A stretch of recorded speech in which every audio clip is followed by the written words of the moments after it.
But in terms of the conceiving of this book, it really began with this stranding of a humpback whale not far from my home.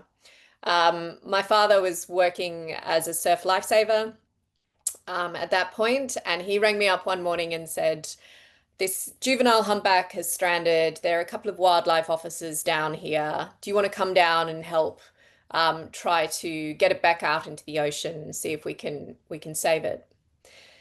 So I went down and we managed to get the animal out on one instance, but it came back and it re-stranded on a sandbar, um, fatally so.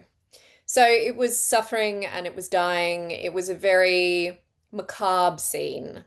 But at the same time, it had a slightly carnivalesque atmosphere because all these people were drawn down to see it. People brought their kids, they brought their dogs.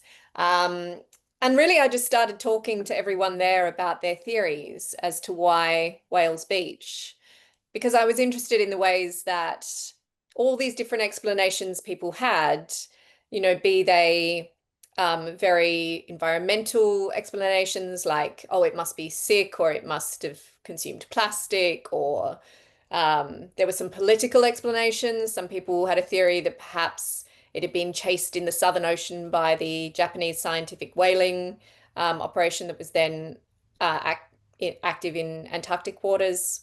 Others had more kind of cosmological ideas. They said to me things like, there's been shooting stars and falling stars in recent days, and this is something that disorientates whales, and this is why it's stranded.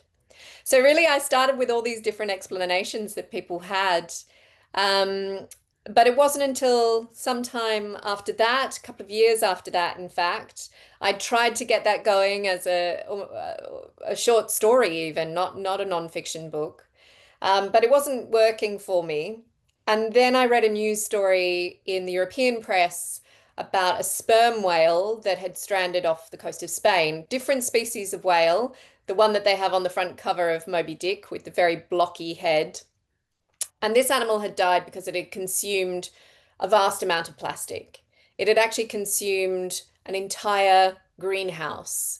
So this bundled up roll of tarmac and ropes, and it had weirder objects in it yet, things like flower pots and bits of an ice cream container tub.